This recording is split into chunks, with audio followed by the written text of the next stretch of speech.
السلام علیکم ورحمۃ اللہ وبرکاتہ۔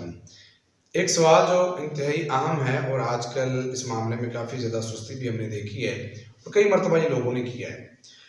سوال یہ ہے کہ جب نماز فجر ہو رہی ہوتی ہے تو کچھ لوگ بعد میں آتے ہیں اور آ کر نماز فجر سے پہلے کی دو سنتیں ادا کر رہے ہوتے ہیں، یا سنتیں ادا کر رہے ہوتے ہیں، ادھر سے نماز کا ٹائم ہو جاتا ہے اور نماز شروع بھی ہو جاتی ہے، اقامت ہو جاتی ہے، تکبیر اولیٰ ہو جاتی ہے، لیکن وہ لوگ اپنی سنتوں کو ادا کرنے میں مصروف رہتے ہیں۔ تو کیا ایسا کرنا ٹھیک ہے نہیں ٹھیک؟ اس کے متعلق میں آپ کے سامنے 3 احادیث رکھوں گا اور ایک اعتراض کا جواب بھی دوں گا۔ پہلے نمبر پہ صحیح مسلم میں حدیث نمبر 710 ہے، حضرت ابو ہریرہ رضی اللہ تعالیٰ عنہ حدیث کے راوی ہیں، کہتے ہیں کہ قال رسول اللہ صلی اللہ علیہ وسلم اذا اقیمت الصلاۃ فلا صلاۃ الا المکتوبہ۔ آپ علیہ السلام نے فرمایا جب فرض نماز کی اقامت ہو جائے تو اس وقت پھر کوئی نماز نہیں ہوتی سوائے فرض نماز کی۔ اذا اقیمت الصلاۃ، جب کسی نماز کی اقامت ہو جائے، جسے میں تکبیر کہتے ہیں، جب تکبیر پڑھ دی جائے تو فرمایا فلا صلاۃ، پھر کوئی اور نماز نہیں ہوتی۔ اب آپ نماز پڑھ رہے ہیں، ادھر سے اقامت ہو گئی ہے، ادھر سے حدیث نبویہ آ گئی ہے، پھر تو نماز ہی نہیں ہو رہی، تو فوراً سے نماز چھوڑیں، جا کے فرض نماز کے ساتھ آپ مل جائیں جس کی اقامت ہو رہی ہے۔ دوسرے نمبر پہ ایک حدیث ہے فتح الباری کے اندر، اور بڑی بہترین اور واضح الفاظ کے ساتھ اس مسئلے کے اوپر وہ حدیث ہے۔ فتح الباری میں جلد نمبر 2 ہے اور صفحہ نمبر 174 ہے۔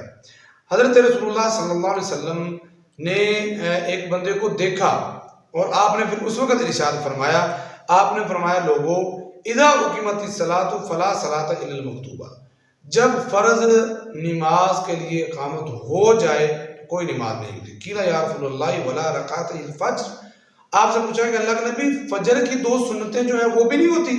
تو آپ نے فرمایا ہاں، فجر سے پہلے کی 2 سنتیں جو ہیں وہ بھی اس وقت نہیں ہوتی جب فرض نماز کی اقامت ہو جائے۔ اب ایک حدیث سنیے جو اعتراض ہے جس حدیث سے استدلال کیا جاتا ہے۔ حدیث یہ ہے کہ رسول اللہ صلی اللہ علیہ وسلم نے فرمایا فجر کی نماز کے بعد اس وقت تک کوئی اور نماز نہیں ہوتی جب تک سورج طلوع نہ ہو جائے۔ کہتے ہیں جی اگر ہم یہ 2 رکعتیں نہیں پہلے پڑھتے تو پھر ہمیں نماز اشراق تک بیٹھنا پڑے گا، جب سورج طلوع ہو جائے گا تو پھر نماز پڑھنی پڑے گی۔ آئیے اس کے متعلق حدیث یہ ہے صحیح ابن حبان کے اندر اور صحیح ابن ماجہ کے اندر حدیث نمبر 954 ہے۔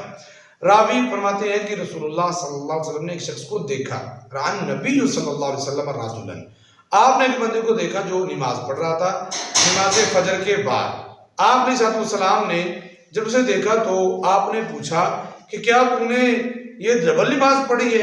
حدیث کے لفاظ ہیں، آپ نے فرمایا اصلاۃ الصبح مرتین، کیا تو فجر کی جو نماز ہے 2 مرتبہ پڑھ رہا ہے؟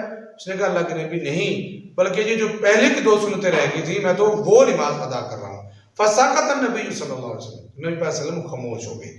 یہ حدیث ہمیں بتاتی ہے کہ اگر آپ کی 2 رکعتیں رہ جائیں تو پھر آپ کو نماز فجر کے فوراً بعد ادا کر لینی چاہیے۔ وہ حدیث جو ہے وہ ان 2 رکعتوں کے علاوہ کوئی اور نماز فجر کی نماز کے بعد نہیں ہوتی حتیٰ کہ سورج طلوع ہو جائے سوائے فجر کی 2 رکعتوں کے۔ کیوں؟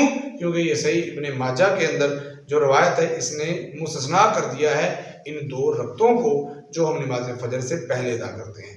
تو سادی سی بات یہ ہے اگر آپ نماز 2 سنتیں پڑھ رہے ہیں اور ادھر سے فجر کی اقامت ہو جائے تو فوراً چھوڑ کے نماز کے ساتھ مل جانا چاہیے، اور اگر آپ لیٹ آئے ہیں تو آپ کو نماز فجر پہلے پڑھ لینی چاہیے اور 2 رکعتیں بعد میں فوراً ادا کر لینی چاہیے۔ سب سے افضل، سب سے بہتر بات تو یہ ہے کہ آپ پہلے وقت پہ آئیں اور نماز فجر سے پہلے ہی ان 2 رکعتوں کو ادا کر لیں۔ اللہ تعالیٰ میں سمجھنے کی توفیق عطا فرمائے۔